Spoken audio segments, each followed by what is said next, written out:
Hi hello ನಮಸ್ತೆ, ನಾನು ರಾಜು. ಅಷ್ಟೇ ನೀವು ನೋಡ್ತಿದ್ದೀರಾ centre point Kannada YouTube channel. ಇದೀಗ ಕರ್ನಾಟಕದಲ್ಲಿ ಬಹುದೊಡ್ಡ ಚರ್ಚೆ ಆಗ್ತಿರುವ ವಿಷಯ ಯಾವುದಂದ್ರೆ ಜಾತಿ ಗಣತಿಯ ವಿಷಯ. ಸಿದ್ದರಾಮಯ್ಯನವರು ದೊಡ್ಡ ಮನಸ್ಸನ್ನು ಮಾಡಿ ಅತಿ ದೊಡ್ಡ ರಿಸ್ಕ್ ಅನ್ನು ತೆಗೆದುಕೊಂಡು ಜಾತಿ ಗಣತಿ ಸಮೀಕ್ಷೆಯನ್ನ ಮಂಡನೆ ಮಾಡಲೇಬೇಕೆನ್ನುವ ದೃಷ್ಟಿಯಲ್ಲಿ ಸಚಿವ ಸಂಪುಟದ ಮುಂದೆ ತಂದಿಟ್ಬಿಟ್ರು. ಅದಾದ ನಂತರ ಸಚಿವ ಸಂಪುಟದಲ್ಲಿ ಸಚಿವರೇ ಕಿತ್ತಾಡ್ಕೊಬಿಟ್ರು, ಕೈ ಮಿಲಾಯಿಸುವಂತ ಹಂತಕ್ಕೂ ಹೋದ್ರು. ಹಾಗಾಗಿ ಇದೀಗ ಕಾಂಗ್ರೆಸ್ ಎರಡು ಭಾಗವಾಗುವಂತ ಹಂತಕ್ಕೆ ಹೋಗಿ ತಲುಪಿದೆ. ನಿಜಕ್ಕೂ ಈಗ ನಡೀತಿರುವಂತ ಬೆಳವಣಿಗೆಯಿಂದ ಕಾಂಗ್ರೆಸ್ ಎರಡು ಭಾಗವಾಗುತ್ತಾ? ಇಬ್ಬಾಗವಾದ್ರೆ ಆ ಎರಡು ಬಣಗಳನ್ನ ನಡೆಸುವವರು ಯಾರು? ಜೊತೆಗೆ ಇಬ್ಬಾಗವಾಗ್ಲಿಕ್ಕೆ ಕಾರಣ ಯಾರು? ಇವೆಲ್ಲವನ್ನು ನೋಡೋಣ. ಅದಕ್ಕಿಂತ ಮೊದಲು ಇಲ್ಲಿಯ ತನಕ ನಮ್ಮ ಚಾನಲ್ ಅನ್ನ ಸಬ್ಸ್ಕ್ರೈಬ್ ಮಾಡಿಲ್ಲ ಅಂದ್ರೆ ಈಗಲೇ ಸಬ್ಸ್ಕ್ರೈಬ್ ಮಾಡಿ. ಕಾಮೆಂಟ್ ಮುಖಾಂತರ ತಿಳಿಸಬಹುದು. ಎಸ್ ವೀಕ್ಷಕರೇ, ಇದೀಗ ಕರ್ನಾಟಕದಲ್ಲಿ ದೊಡ್ಡ ಚರ್ಚೆ ಆಗ್ತಿರುವ ವಿಷಯ ಯಾವುದಂದ್ರೆ ಜಾತಿ ಗಣತಿ ವಿಷಯ. ಯಾವಾಗ 2015ರಲ್ಲಿ ಕಾಂಗ್ರೆಸ್ ಸರ್ಕಾರ ಕಾಂತರಾಜು ವರದಿಯನ್ನು ತೆಗೆದುಕೊಂಡು ಯಾವೆಲ್ಲ ಜಾತಿಯವರು ಸಂಕಷ್ಟದಲ್ಲಿದ್ದಾರೆ, ಯಾವೆಲ್ಲ ಜಾತಿಯ ಇನ್ಕಮ್ ಎಷ್ಟಿದೆ, ಯಾವೆಲ್ಲ ಜಾತಿಯವರು ಎಷ್ಟೆಷ್ಟು ಓದ್ಕೊಂಡಿದ್ದಾರೆ ಎನ್ನುವ ಒಂದು ಸಮೀಕ್ಷೆಯನ್ನು ಮಾಡಿ ತರಿಸಿಕೊಂಡಿತ್ತು. ಅದಕ್ಕೆ ಕೋಟ್ಯಾಂತರ ರೂಪಾಯಿ ಖರ್ಚು ಕೂಡ ಮಾಡಿತ್ತು.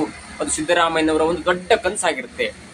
ಕರ್ನಾಟಕದಲ್ಲಿ ಯಾವ್ಯಾವ ಜಾತಿಯವರು ಎಷ್ಟೆಷ್ಟಿದ್ದಾರೆ ಎನ್ನುವ ಒಂದು ಲೆಕ್ಕಾಚಾರವನ್ನು ತರಿಸಿಕೊಂಡು ಆ ಜಾತಿಯಲ್ಲಿ ಏನಾದ್ರು ಬಡವರಿದ್ರೆ, ಹಿಂದುಳಿದ ವರ್ಗದವರಿದ್ರೆ ಸ್ವಲ್ಪ ಮೀಸಲಾತಿಯನ್ನು ಕೊಟ್ಟು ಆ ಜನಾಂಗದವ್ರನ್ನ ಮೇಲಕ್ಕೆ ಎತ್ತಬೇಕು ಎನ್ನುವ ಒಂದು ದೃಷ್ಟಿಯಿಂದ ಮಾಡಿಸಿದಂತ ಕಾಂತರಾಜ ರಿಪೋರ್ಟ್ ಕೊನೆಗೆ ಆ ರಿಪೋರ್ಟ್ಗೆ ಬೆಂಕಿ ಬಿತ್ತು ಎನ್ನುವ ಸುದ್ದಿ ಕೂಡ ಇದೀಗ ಪತ್ರಿಕೆಗಳಲ್ಲಿ ವರದಿಯಾಗ್ತಾ ಇದೆ. ಅದಾದ ನಂತರ 2018ರಲ್ಲಿ ಕಾಂಗ್ರೆಸ್ ಸರ್ಕಾರ ಬದಲಾವಣೆಯಾಗುತ್ತೆ. ಕಾಂಗ್ರೆಸ್ ಮತ್ತು ಜೆಡಿಎಸ್ ಮೈತ್ರಿ ಸರ್ಕಾರ ಆಗುತ್ತೆ. ಮೈತ್ರಿ ಅಂತ ಎಲ್ಲರಿಗೂ ಗೊತ್ತಿರುತ್ತೆ. ಮೈತ್ರಿ ಸರ್ಕಾರದಲ್ಲಿ ಒಮ್ಮತದ ನಿರ್ಧಾರ ಆಗೋದೇ ಇಲ್ಲ. ಅದು ಎರಡು ಪಕ್ಷಗಳ ಸಮನ್ವಯತೆಯಿಂದ ನಡೆಬೇಕಾದಂತ ಸರ್ಕಾರ ಆಗತ್ತೆ. ಅದಕ್ಕೂ ಮೊದಲು 2017ರಲ್ಲೂ ಕೂಡ ಚುನಾವಣೆಗೆ ಹೋಗ್ಬೇಕು ಎನ್ನುವ ಒಂದು ವರ್ಷ ಮೊದಲು ಕೂಡ ಕಾಂಗ್ರೆಸ್ ಸರ್ಕಾರ ಅಂದ್ರೆ ಹೆಡೆಡ್ ಬೈ ಸಿದ್ದರಾಮಯ್ಯನವರ ಸರ್ಕಾರ ಒಂದು ಧರ್ಮವನ್ನ ಒಡೆದು ಆಳ್ಲಿಕ್ಕೆ ಮುಂದಾಗಿತ್ತು. ಇದರ ಮೇನ್ ಲೀಡರ್ ಅಂದ್ರೆ ರಾಹುಲ್ ಗಾಂಧಿಯವರು ಕೂಡ ಅನೇಕ ಬಾರಿ ಹೇಳ್ತಾನೆ ಇರ್ತಾರೆ, ನಮ್ಮ ಧರ್ಮದಲ್ಲಿ ಅನೇಕ ಜಾತಿಗಳಿವೆ, ಜಾತಿ ಸಮೀಕ್ಷೆ ಮಾಡಬೇಕು ಎನ್ನುವ ದೃಷ್ಟಿಯಲ್ಲಿ ಪದೇ ತಮ್ಮ ಕಾಂಗ್ರೆಸ್ ಸರ್ಕಾರ ಎಲ್ಲೆಲ್ಲಿ ಈ ರಾಜ್ಯವನ್ನ ಆಳ್ತದಲ್ಲ ಅವರೆಲ್ಲರಿಗೂ ಕೂಡ ಪತ್ರ ಬರೀತಾರೆ, ನೀವು ನಿಮ್ಮ ರಾಜ್ಯದಲ್ಲಿ ಜಾತಿ ಸಮೀಕ್ಷೆಯನ್ನು ಮಾಡಿ ಎಂದು ಹೇಳಿ ಪತ್ರವನ್ನು ಕೂಡ ಬರೆಯುತ್ತೆ. ಆ ಗೋಜಿಗೆ ಹೋದಂತ ಆ ಪತ್ರಕ್ಕೆ ಬೆಲೆ ಕೊಟ್ಟಂತ ಸಿದ್ದರಾಮಯ್ಯನವರು 2015ರಲ್ಲಿ ಕಾಂತರಾಜು ಆಯೋಗದ ಮುಖಾಂತರ ಒಂದು ಸಮೀಕ್ಷೆಯನ್ನು ಮಾಡಿಸಿ ಯಾವ್ಯಾವ ಜಾತಿಯಲ್ಲಿ ಎಷ್ಟು ಜನ ಇದ್ದಾರೆ ಎಲ್ಲವನ್ನು ತರಿಸ್ಕೊಂಡಿರುತ್ತೆ. ಅದಾದ ನಂತರ ಅದನ್ನು ಮಂಡನೆ ಮಾಡಬೇಕಾಗಿರುತ್ತೆ. ಆ ಹೊತ್ತಿಗೆ ಕರ್ನಾಟಕದಲ್ಲಿ ಧರ್ಮ ಒಡೆಯುವಂತ ಒಂದು ಕುತಂತ್ರದ ಕೆಲಸ ಕಾಂಗ್ರೆಸ್ನಿಂದ ಆಗತ್ತೆ. ಅದೇನಂದ್ರೆ ಹಿಂದೂ ಧರ್ಮದಿಂದ ಲಿಂಗಾಯತ ಧರ್ಮ ಬೇರೆ ಇದೆ, ಹಿಂದೂ ಧರ್ಮದಿಂದ ಲಿಂಗಾಯತರು ಬೇರೆ ಆಗ್ತಾರೆ, ಅವರು ವೀರಶೈವ ಮತ್ತು ಪಂಚಮಸಾಲಿ ಎನ್ನುವ ಒಂದು ಧರ್ಮಕ್ಕೆ ಸೇರಿದವರು, ಅವರು ಹಿಂದೂ ಧರ್ಮಕ್ಕೆ ಇಲ್ಲ. ಹಾಗಾಗಿ ಹಿಂದೂ ಧರ್ಮದ ಹೊರತಾಗಿ ನಮಗೊಂದು ಧರ್ಮ ಬೇಕು ಎನ್ನುವ ಒಂದು ಅಹವಾಲನ್ನ ಪ್ರತಿಭಟನೆಯ ಮುಖಾಂತರ ಮಾಡಿಸಿ ಅದಕ್ಕೆ ಎಲ್ಲ ಪ್ರಚೋದನೆ ಕೊಟ್ಟು ಕೋರ್ಟಿಗೆ ಕೂಡ ಹೋಗ್ತಾರೆ. ಕೋರ್ಟ್ನಲ್ಲಿ ಅದನ್ನ ಅಸಿಂಧುವಂತ ಹುರು ಕೂಡ ಆಗುತ್ತೆ. ಆದ್ರೆ ಜನರ ಮನಸ್ಸಲ್ಲಿ ಅದು ಒಚ್ಚೊಳೆಯದೆ ಉಳಿಯುತ್ತೆ. ಯಾಕಂದ್ರೆ ಕಾಂಗ್ರೆಸ್ ಸರ್ಕಾರ ನಮ್ಮ ಧರ್ಮವನ್ನ, ಹಿಂದೂ ಧರ್ಮವನ್ನು ಒಡೆದು 3-4 ಧರ್ಮವನ್ನ ಮಾಡುತ್ತೆ. ಹಿಂದೂ ಧರ್ಮವನ್ನು ಒಡೆದು ಆಳುವ ನೀತಿ ಕಾಂಗ್ರೆಸ್ಗೆ ಬರುತ್ತೆ. ಅದು ಕಾಂಗ್ರೆಸ್ನ ಮುಖ್ಯ ಅಜೆಂಡಾ ಎನ್ನುವ ಒಂದು ಮಾತು ಪ್ರಚಾರ ಜನರಲ್ಲಿ ಮನ ಮುಟ್ಟುತ್ತೆ. ಹಾಗಾಗಿ 2018ರ ವೇಳೆಗೆ ಕಾಂಗ್ರೆಸ್ ಸರ್ಕಾರ ಸೋತು ಬಿಡುತ್ತೆ. ಅದಾದ ನಂತರ ತಾನು ತರಿಸಿಕೊಂಡಂತ ಈ ಕಾಂತರಾಜು ಆಯೋಗದ ವರದಿ ಕೂಡ ಸರಿಸುಮಾರು 2018ರಲ್ಲಿ ಬೆಂಕಿ ಬಿದ್ದು ಸುಟ್ಟಿ ಹೋಗಿದೆ ಎನ್ನುವ ಮಾಹಿತಿ ಕೂಡ ಇದೀಗ ಸೋರಿಕೆಯಾಗಿದೆ. ಕೆಲವೊಂದು ಪುಟಗಳು ಸಿಕ್ಕಿದ್ವು. ಆ ಪುಟಗಳನ್ನ ರೆಫರೆನ್ಸ್ ಆಗಿ ಇಟ್ಕೊಂಡು ಹಿಂದುಳಿದ ವರ್ಗದ ಆಯೋಗದ ಅಧ್ಯಕ್ಷರಾದಂತಹ ಜಯಪ್ರಕಾಶ್ ಹೆಗಡೆ ಅವರು ಮತ್ತೊಂದು ರಿಪೋರ್ಟ್ ಅನ್ನು ತರಿಸ್ಕೊಳ್ತಾರೆ. ಅಲ್ಲಿ ಸಾಮಾಜಿಕ, ಶೈಕ್ಷಣಿಕ ಮತ್ತು ಆರ್ಥಿಕ ಸಮೀಕ್ಷೆ ಎನ್ನುವ ಹೆಸರಿನಲ್ಲಿ ಒಂದು ಸಮೀಕ್ಷೆಯನ್ನು ಮಾಡ್ತಾರೆ. ಆ ಸಮೀಕ್ಷೆಯಲ್ಲೂ ಕೂಡ ಜಾತಿ ಬರುತ್ತೆ, ಶಿಕ್ಷಣ ಬರುತ್ತೆ, ಒಂದು ಮಾರ್ಕ್ಸ್ ಅನ್ನು ಕೊಡ್ತಾರೆ. ಅಂದ್ರೆ 200 ಮಾರ್ಕ್ಸ್ ಅಲ್ಲಿ ಎಷ್ಟೆಷ್ಟು ಮಾರ್ಕ್ಸ್ ಕೊಟ್ರೆ ಯಾರ್ಯಾರಿಗೆ ತಲುಪುತ್ತೆ ಅನ್ನೋ ದೃಷ್ಟಿಯಲ್ಲಿ ಒಂದು ಮಾರ್ಕ್ಸ್ ಮುಖಾಂತರ ಕೆಲವೊಂದು ಜಾತಿಗಳನ್ನ ಲೆಕ್ಕ ಹಾಕ್ತಾರೆ. ಆ ಜಾತಿಯಲ್ಲಿ ಕುರುಬ ಜಾತಿ ಎಲ್ಲಾ ಜಾತಿಗಳಿಗಿಂತ ಹಿಂದುಳಿದಿದೆ ಎನ್ನುವ ರಿಪೋರ್ಟ್ ಅನ್ನು ಕೊಡ್ತಾರೆ. ಜೊತೆಗೆ ಲಿಂಗಾಯತ ಜಾತಿಯಲ್ಲಿ 65 ಲಕ್ಷ ಜನ ಇದ್ದಾರೆ, ಒಕ್ಕಲಿಗರಲ್ಲಿ 45ರಿಂದ 50 ಲಕ್ಷ ಜನ ಇದ್ದಾರೆ ಎನ್ನುವ ರಿಪೋರ್ಟ್ ಅನ್ನು ಕೊಡುತ್ತೆ. ಆದ್ರೆ ದೊಡ್ಡದಾಗಿ ಇದ್ದಂತ ಅಲ್ಪಸಂಖ್ಯಾತರು ಎನ್ನುವ ಬಿಂಬಿಸಲ್ಪಟ್ಟಂತ ಮುಸ್ಲಿಮರ ಜನಸಂಖ್ಯೆ ಬರೋಬ್ಬರಿ 75 ಲಕ್ಷ ಇದ್ದು ಅದು 2ನೇ ಸ್ಥಾನದಲ್ಲಿರುತ್ತೆ. 1ನೇ ಸ್ಥಾನದಲ್ಲಿ ಪರಿಶಿಷ್ಟ ಜಾತಿ ಮತ್ತು ಪರಿಶಿಷ್ಟ ಪಂಗಡದವರ ಜನಸಂಖ್ಯೆ 1,08,00,000 ಜನ ಇರುತ್ತೆ. ಇದು ಜಾತಿ ಸಮೀಕ್ಷೆಯ ಪ್ರಕಾರ ಕೊಟ್ಟಂತ ಒಂದು ರಿಪೋರ್ಟ್. ಆದ್ರೆ ಲಿಂಗಾಯತರು ಹೇಳ್ತಾರೆ ನಮ್ಮ ಜನಸಂಖ್ಯೆ ಸರಿಸುಮಾರು 1 ಕೋಟಿಗಿಂತ ಮೀರಿದೆ ಅಂತ ಲಿಂಗಾಯತರು ಹೇಳಿದ್ರೆ, ಮತ್ತೊಂದು ಕಡೆ ಒಕ್ಕಲಿಗರು ಹೇಳ್ತಾರೆ ನಮ್ಮ ಜನಸಂಖ್ಯೆ ಸರಿಸುಮಾರು ಕೋಟಿ ಜನಸಂಖ್ಯೆ ಇದೆ. ಆದ್ರೆ ಸಿದ್ದರಾಮಯ್ಯನವರು ಬೇಕಂತಲೇ ಒಕ್ಕಲಿಗ ಮತ್ತು ಲಿಂಗಾಯತರ ನಡುವೆ ಬಿರುಕನ್ನು ತಂದು ಅವರನ್ನ ಎದುರಾಕೊಂಡು ಸರ್ಕಾರವನ್ನು ನಡೆಸ್ತಾ ಇದ್ದಾರೆ. ಜೊತೆಗೆ ಅವರನ್ನ ಎದುರಾಕೊಂಡು ಪರಿಶಿಷ್ಟ ಜಾತಿ ಪಂಗಡದವರನ್ನ ಮೇಲೆತ್ತಿದ್ದಾರೆ, ಅವರನ್ನ ಎದುರಾಕೊಂಡು ಮುಸ್ಲಿಮರನ್ನ ಎತ್ತುಕಟ್ತಿದ್ದಾರೆ ಎನ್ನುವ ಆಪಾದನೆಯನ್ನ ಸಿದ್ದರಾಮಯ್ಯ ಎದುರಿಸ್ತಾರೆ. ಅದಾದ ನಂತರ ಏನಾಯ್ತು, ಅದನ್ನ ಈಗ ಮೊನ್ನೆ ಸಚಿವ ಸಂಪುಟದ ಮುಂದೆ ತಂದ್ರು. ಆಗ್ಲೂ ಕೂಡ ಒಂದು ಬಹಿರಂಗವಾದ ಚರ್ಚೆ ಆಯ್ತು.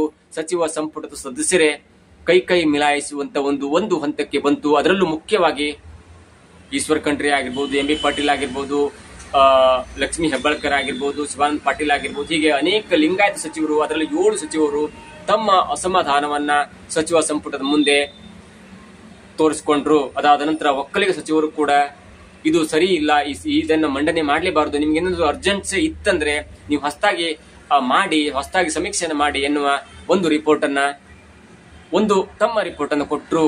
ಈ ರಿಪೋರ್ಟ್ಗಾಗಿ, ಈ ಮಾತಿಗಾಗಿ ಕಾಯ್ದು ಕುಳಿತಂತಿರುವ ಸಿದ್ದರಾಮಯ್ಯನವರು ಒಳಗೊಳಗೆ ಖುಷಿ ಆಗ್ಬಿಟ್ರು. ಯಾಕಂದ್ರೆ ಸಚಿವರು ಹೇಳಿದಂತೆ ಮತ್ತೊಂದು ಅಧ್ಯಯನಕ್ಕೆ ಅವಕಾಶ ಮಾಡಿಕೊಡ್ಬೇಕು, ಇದು ಸರಿ ಇಲ್ಲ ಎನ್ನುವ ಅನೇಕ ತಾಂತ್ರಿಕ ದೋಷಗಳಿವೆ ಎನ್ನುವ ಒಂದು ಅಭಿಪ್ರಾಯವನ್ನ ಸಚಿವ ಸಂಪುಟದ ಸಹೋದ್ಯೋಗಿಗಳು ಹೇಳಿದ್ದಾರೆ. ಹಾಗಾಗಿ ತುರ್ತಾಗಿ ಈಗ ಮೇ 2ಕ್ಕೆ ಒಂದು ಸಚಿವ ಸಂಪುಟ ಇದೆ. ಆ ಸಚಿವ ಸಂಪುಟದಲ್ಲಿ ಎಲ್ಲರೂ ಒಕ್ಕೊಲ್ಲರಿಂದ ತೀರ್ಮಾನ ಮಾಡ್ತಾರೆ, ಇದು ಸರಿ ಇಲ್ಲ, ನೀವು ಬೇಕಾದ್ರೆ ಮತ್ತೊಂದು ಅಧ್ಯಯನವನ್ನು ಮಾಡಿ, ಮತ್ತೊಂದು ಜಾತಿ ಸಮೀಕ್ಷೆಯನ್ನು ಮಾಡಿ ಎನ್ನುವ ಒಂದು ಅಭಿಪ್ರಾಯವನ್ನ ಮಾಡ್ತಾರೆ. ಆಗ ಅದೇ ದಿನ ನಾನು ಮತ್ತೊಂದು ಆದೇಶವನ್ನು ಹೊರಡಿಸ್ತೇನೆ, ಮತ್ತೊಂದು ಸಮೀಕ್ಷೆಗಾಗಿ ಆದೇಶವನ್ನು ಹೊರಡಿಸ್ತೇನೆ ಎನ್ನುವ ಒಂದು ಮನಸ್ಸನ್ನ ಮಾಡಿಕೊಂಡು ಇದೀಗ ಕಚ್ಚಾಟವಾಗಲಿ ಎನ್ನುವ ದೃಷ್ಟಿಯಲ್ಲಿ ಸಿದ್ದರಾಮಯ್ಯನವರು ಎಲ್ಲದಕ್ಕೂ ಮುನ್ನಡೆಯನ್ನು ಬರೀತಾ ಇದ್ದಾರೆ. ಇದರ ಪರಿಣಾಮವಾಗಿ ಡಿ ಕೆ ಶಿವಕುಮಾರ್ ಅವರ ಬಣ ಇದೀಗ ತಿರುಗಿ ಬಿದ್ದಿದೆ. ಅದರಲ್ಲೂ ಒಕ್ಕಲಿಗ ನಾಯಕರು ತಿರುಗಿ ಬಿದ್ದಿದ್ದಾರೆ. ಒಂದ್ ಕಡೆ ಲಿಂಗಾಯತ ಮುಖಂಡರು ತಿರುಗಿ ಬಿದ್ದಿದ್ರೆ ಮತ್ತೊಂದು ಕಡೆ ಲಿಂಗಾಯತ ಹೊರತಾಗಿ ಒಕ್ಕಲಿಗ ಮುಖಂಡರು ಕೂಡ ತಿರುಗಿ ಬಿದ್ದಿದ್ದಾರೆ. ಇವೆಲ್ಲರ ಗುಂಪಿನಿಂದ ಕಾಂಗ್ರೆಸ್ 2 ಭಾಗವಾಗುವುದರಲ್ಲಿ ಸಂದೇಹವಿಲ್ಲ. ಒಂದು ಭಾಗವನ್ನ ಸಿದ್ದರಾಮಯ್ಯನವರು ಮುನ್ನಡೆಸಿದ್ರೆ ಮತ್ತೊಂದು ಭಾಗವನ್ನ ಡಿ ಕೆ ಶಿವಕುಮಾರ್ ಅವರು ಮುಂದುವರಿಸುತ್ತಾರೆ. ನೋಡಿ ಏನಾಗತ್ತಂದ್ರೆ, ಲಿಂಗಾಯತ ಮುಖಂಡರಲ್ಲೂ ಕೂಡ ಲಕ್ಷ್ಮೀ ಹೆಬ್ಬಾಳ್ಕರ್ ಅವರು ಡಿ ಕೆ ಶಿವಕುಮಾರ್ ಅವರಿಗೆ ಆಪ್ತರಾಗಿದ್ದಾರೆ, ಶಿವಾನಂದ ಪಾಟೀಲ್ ಅವರು ಡಿ ಕೆ ಶಿವಕುಮಾರ್ ಅವರಿಗೆ ಆಪ್ತರಾಗಿದ್ದಾರೆ, ಈಶ್ವರ್ ಖಂಡ್ರೆ ಅವರು ಕೂಡ ಡಿ ಕೆ ಶಿವಕುಮಾರ್ ಅವರಿಗೆ ಆಪ್ತರಾಗಿದ್ದಾರೆ. ಸಿದ್ದರಾಮಯ್ಯನವರ ಆಪ್ತರು ಯಾರಂದ್ರೆ ಅವರು ಪರಿಶಿಷ್ಟ ಪಂಗಡ ಮತ್ತು ಪರಿಶಿಷ್ಟ ಜಾತಿಗೆ ಸೇರಿದ ಸಚಿವರಾಗಿರ್ತಾರೆ.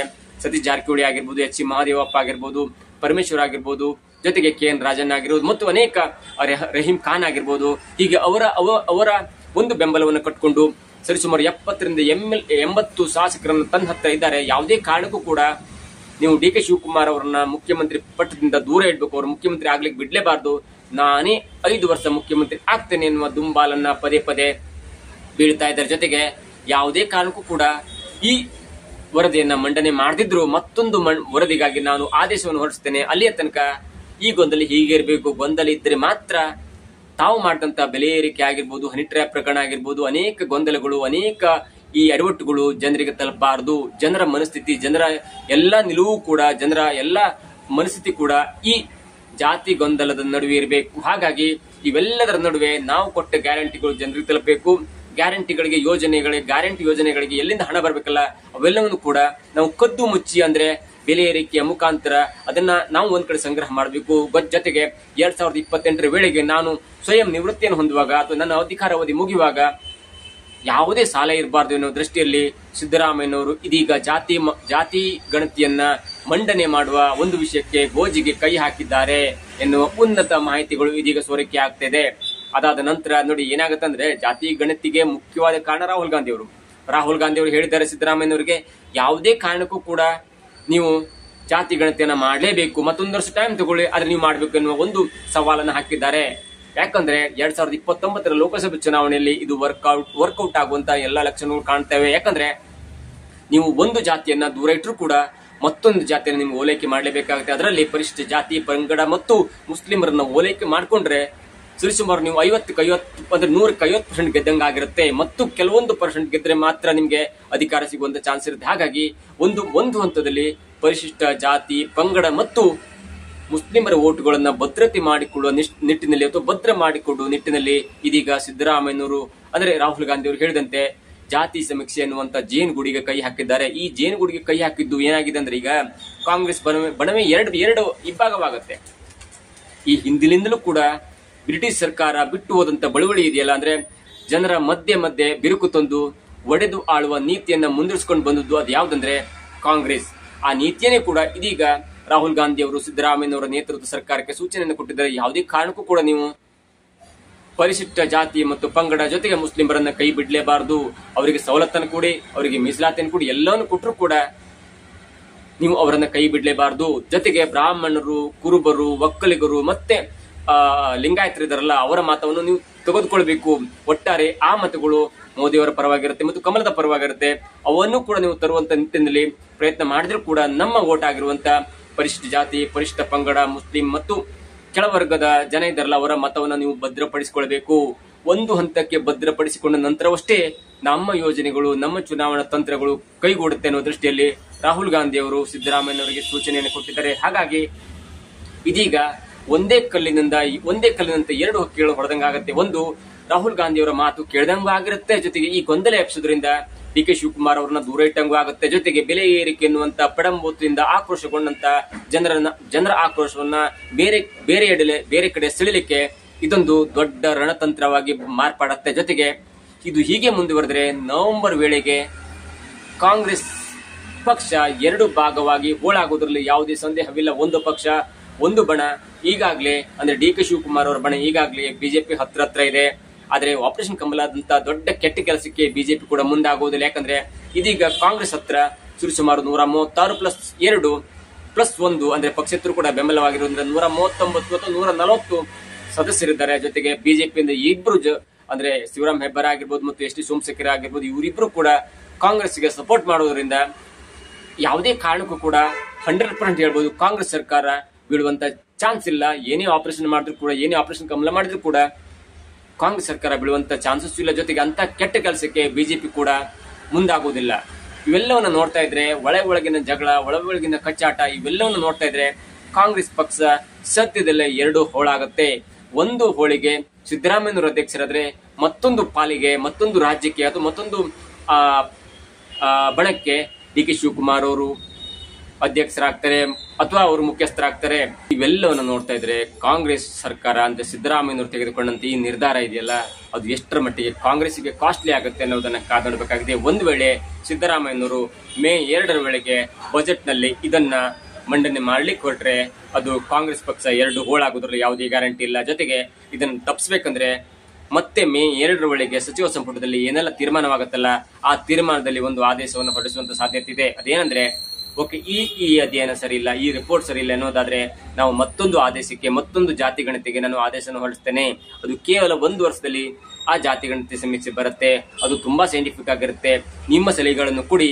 ಹಾಗಾಗಿ ಮುಂದಿನ ದಿನಗಳಲ್ಲಿ ಮತ್ತೊಂದು ಜಾತಿ ಗಣತಿಯನ್ನು ಮಾಡಿಸುವ ಎನ್ನುವ ಒಂದು ಸೂಚನೆಯನ್ನ ಕೊಡುವಂತ ಸಾಧ್ಯತೆ ಇದೆ. ಏನಾದ್ರೂ ಇಂಥ ಹೊಸ ಸೂಚನೆ ಕೊಟ್ರೆ ಮತ್ತೊಂದು ವರ್ಷ ತಾನು ಆಳಬಹುದು, ರಾಜ್ಯವನ್ನು ಆಳಬಹುದು. ಜೊತೆಗೆ ಡಿ.ಕೆ. ಶಿವಕುಮಾರ್ ಅವರನ್ನ ಮುಖ್ಯಮಂತ್ರಿ ಪಟ್ಟದಿಂದ ದೂರ ಇಡಬಹುದು ಎನ್ನುವ ಮುಂದಾಲೋಚನೆ ಸಿದ್ದರಾಮಯ್ಯನವರಿಗಿದ್ದಂತಿದೆ.